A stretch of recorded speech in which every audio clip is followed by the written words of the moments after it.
disaster, the horrific scene opener that left Fins national in shambles. Upset in the swamp, Florida face-off that went down to the wire. And FIU in the big leagues. We have our analysts on how they faced against the second-ranked team in college football. All of this and more on the sideline.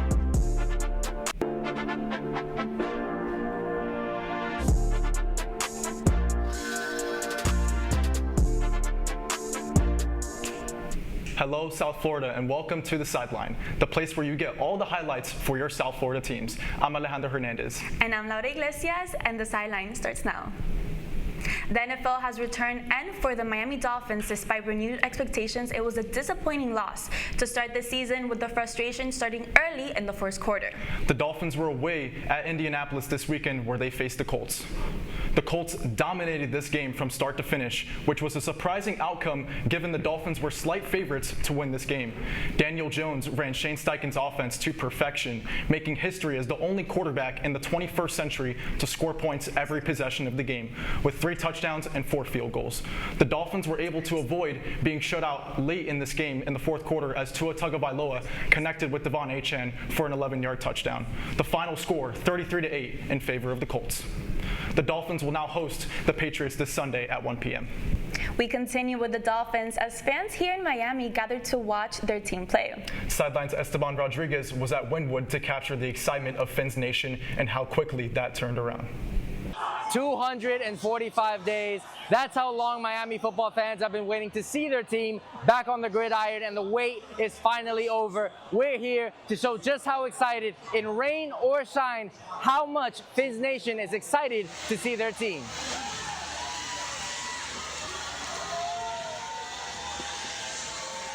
The energy was high at Grails in Wynwood, where Dolphins fans from all over were pumped and ready for their season to start. However, that quickly took a turn. There's a lot of energy in here. The only problem is we're down. Yeah, right now it's not looking so great, but you have to keep a positive attitude. Remember, it's not over until it's over. But it sure did feel over as the Indianapolis Colts just continued to put up points on the board, and the Dolphins offense wasn't doing great either, turning over the ball back-to-back drives.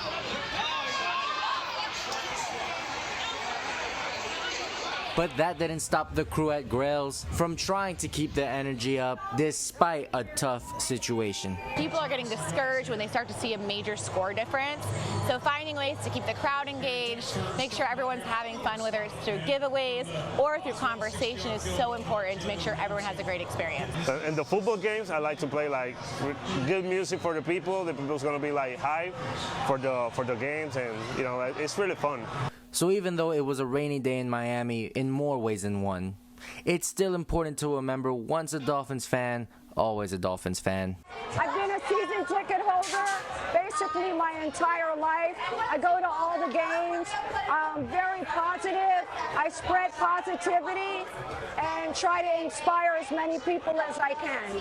And even though this might not have been the season opener that fans would have wanted, the Miami Dolphins are a resilient team, and they will make their home debut next week Sunday at 1 p.m. against the New England Patriots. But that's it for this week. Signing off for the Sideline, I'm Esteban Rodriguez. The Hurricanes stormed past Bethune-Cookman with a 45-3 blowout at Hard Rock Stadium, behind a record-setting performance from quarterback Carson Beck. Carson set the pace with the school record 15 straight completions, finishing nearly perfect with 267 yards and 2 touchdowns. Miami's offense spread the ball to 14 different receivers. Defense dominated. A shocking result on Saturday in the Swamp as South Florida once again upset another ranked opponent. They entered as 18.5-point underdogs and walked out with a statement win. Holding a 1-point lead, the Gators suffered costly unwarranted penalties as a defensive player spit on a Bulls player, which sparked South Florida's game-winning drive. The Bulls took full advantage, setting up the game-winning field goal as time expired. Afterward, Florida head coach Billy Napier didn't mince words, calling the efforts not good enough as the Gators look ahead to one of the hardest remaining schedules in all of college football. The Miami Marlins scored a victory against the Philadelphia Phillies with a score of 5-4. With assistance from player Otto Lopez and Troy Johnston, Lopez managed to hit 2 home runs while Johnston made 2 hits. The Marlins spent 10 hitters and managed to score 4 runs, with Lopez becoming the 6th Marlins player with multi-homer game in the season. An emotional tribute was paid to Ethan Pritchard, an FSU freshman linebacker who was shot in the head while giving his aunt a ride home this past Saturday. WKMG's Jarrell Baker tells us more on how his alma mater high school honored him in their most recent game. As the Seminole High Seminoles took the field dressed in orange and black Friday night, one jersey stood out among them all, Ethan Pritchard's number 9 jersey. The team captain wore Pritchard's jersey for the coin toss. Coaches, fans, and his family also wearing his number to uplift the FSU freshman linebacker and Seminole High alumnus who was shot at an apartment complex in Havana. Ethan was a star athlete here at the school, but he was also an exemplary student. It was just a pleasure to be around. Obviously, there was a tragic situation. We wanted to gather around, celebrate Ethan, number 9, and do everything that we can to support him. A GoFundMe page for Ethan and his family, started by the Noles coach, raised over $100,000 in just 2 days. The Bokeh Boosters Club is also selling t-shirts to raise money for Ethan's recovery. We're just so blessed that we can do that, and obviously prayers are amazing and we're all lifting them up in prayer, but financial needs are crucial right now as well. Ethan's family was there, moved by the outpouring of love. It has no price on it. You know, the way the love and support has been coming in, showing that, you know, Ethan meant a lot to people that know him and people that don't even know him. His uncle, Reginald Mims Sr., says his nephew is stable but has a long road to recovery. And with all the support, he's confident Ethan will pull through. Being the person Ethan is, and he's a young fighter, he'll be back out on the field, you know, not this year, but I see him being on the field next year. Jarrell Baker, News 6. FIU was in the big leagues playing the 2nd ranked team in the NCAA, and we bring in Sidelines analyst Gianna Agustino. So Gianna, FIU were the underdogs coming into this game, but surprisingly they played a stronger game than anyone could have expected. Could you tell us about that? I mean, on paper, this looked like a blowout, but when you really dig into the numbers, Penn State's offense wasn't nearly as dominant as the scoreboard suggests. Penn State's quarterback Drew Aller, who right now is projected to be a top pick in the upcoming NFL draft, finished this game with 200 passing yards and an underwhelming 19 out of 33 completion rate. I mean, comparing that to Week 1's game against Nevada, where Aller completed 22 of 26 passes, this game was expected to be much more offensively dominant against FIU. Aller fell short with only 57% completed passes against a school like FIU, who doesn't even rank top 25 in the NCAA. And looking at the first half of the game, where FIU held it down to only 10-0, made this a far more impressive feat for the Panthers, and a testament to their progress with new head coach Willie Simmons.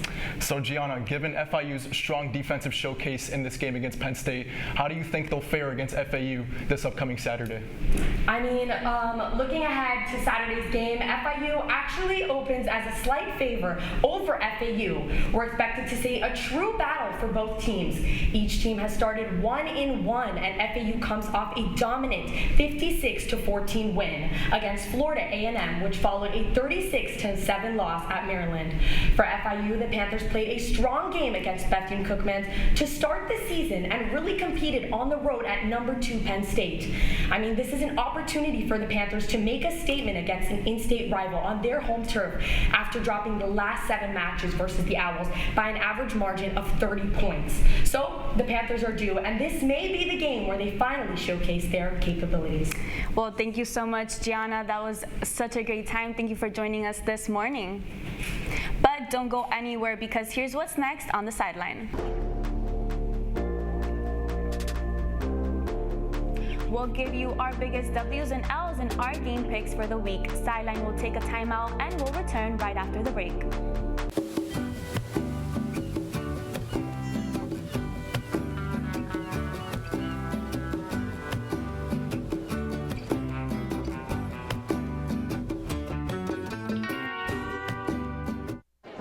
The black truck.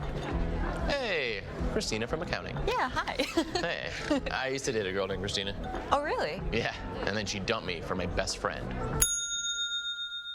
You want to see some photos of them that I took? I don't. I thought we talked about this, buddy. Buzzed and overshared again? Yeah. Yeah. I'm gonna call a car. That's a smart idea. So yeah, I know, that's why I did it. Hey, you're gonna get back to the top of the mountain. Does that mean I'm gonna get back with Christina? No. Oh. No.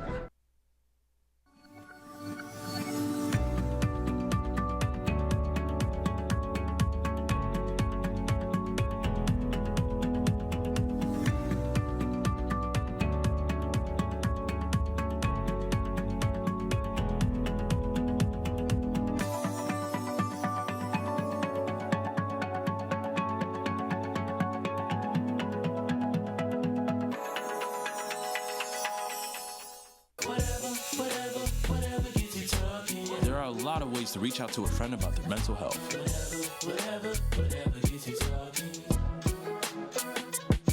Learn how you can help at seizetheawkward.org. Bill is a family man. He invests his money wisely and provides a good life for his children. Just one problem. He often opens emails from senders he doesn't know, and his computer is not password protected. One day, Bill checked his bank account and 94% of malware attacks originate from emails. Don't be like Bill. Take your cybersecurity seriously. This week's biggest W, an Argentina match, had fans on the edge of their seats. And an L, the Dolphins were homesick, so you can have one of those nights. Well, now it's time for our biggest W's and L's, our weekly segment where we cover our takes on the biggest wins and worst losses of the week. Now, Alejandro, for me, I'm going to have to give it to Argentina. 3-0 victory over Venezuela in the World Cup qualifier last Thursday. The match in Buenos Aires was highly anticipated by Messi fans since it was likely his last game with the national team on Argentina soil. With the world watching, he delivered yet once again, scoring 2 goals that will no doubt go down in history. And we can't just talk about Messi. This win was even sweeter because Lautaro Martinez added yet another goal to top it off, giving Argentina fans an unforgettable night. Yeah, Laura, that was probably a perfect send-off for one of the game's biggest legends in Lionel Messi. And now let's transfer over to the NFL. For my biggest win, I'm sure it's no surprise, we're going with last night's Sunday Night Football thriller in which the Buffalo Bills squared off against the Baltimore Ravens, which delivered offensive fireworks with 81 combined points. Reigning MVP Josh Allen proved why he was worthy of the award last season by putting his team on his back, leading them to a 15-point fourth quarter comeback to knock off the Ravens 41-40. My 2 main takeaways from this game are that I believe this is finally the year that the Buffalo Bills will get over the hump and reach the Super Bowl for the first time in the Josh Allen era. On the Ravens side of things, I'm sure Ravens fans can only feel more disappointment after crashing out of the playoffs last year due to a Mark Andrews drop. And now this year, their offense can't be trusted when it comes to big-time moments since Derrick Henry fumbled the game away. And whether it's their defense underperforming or their coaching staff making bad decisions, the Ravens usually make crucial mistakes when it matters the most. Nonetheless, what a way to open the 2025 NFL season, am I right, Laura? Definitely, it indeed was. However, on the short end of the stick, we have my biggest L.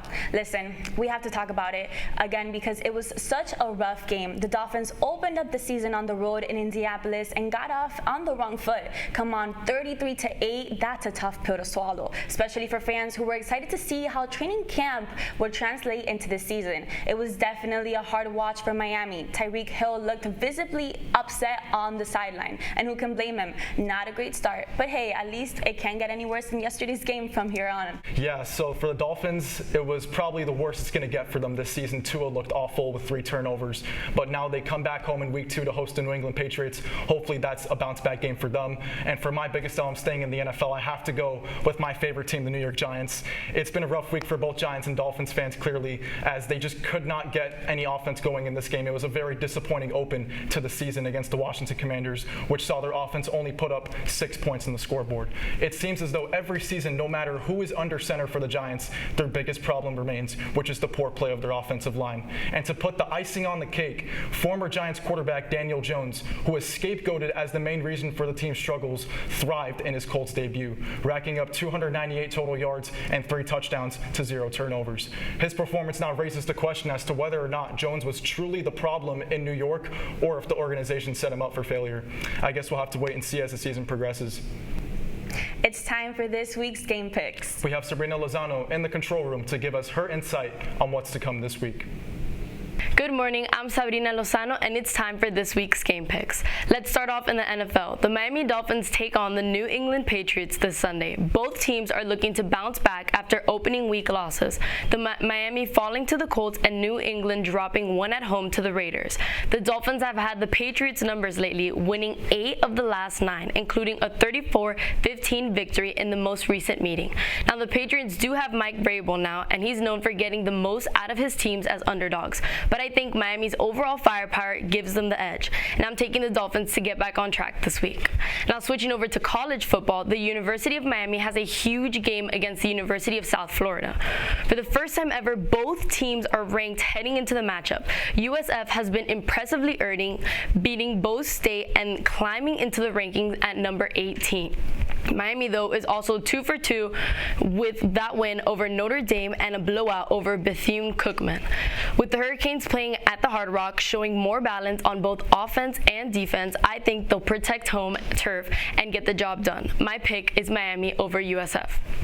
And finally, in MLS, Inter Miami is looking to bounce back after that tough 3-0 loss to Seattle in the League's Cup final. They play Charlotte FC this Saturday, who are riding a 5-game winning streak. And to add more drama, it's the first time Miami will face their former goalkeeper, Drake Callender, on the opposite net. And let's not forget, Inter Miami will be without 2 of their biggest stars, Luis Suarez and Sergio Busquets, who were suspended for 6 games after the scuffle that broke out following the loss in Seattle. And even shorthanded, I think Miami comes out with something to prove. So my pick is Inter Miami. And that's it for this week's game picks. I'm Sabrina Lozano, and back to you guys in the studio. Just a reminder that if you want to keep up with updates and fun segments and more from our crew, you can follow our Instagram for all things Sideline. Follow us at sideline.caplin. That's it for today. I'm Laura Iglesias. And I'm Alejandro Hernandez. And thank you for watching, and we'll see you next week on the Sideline.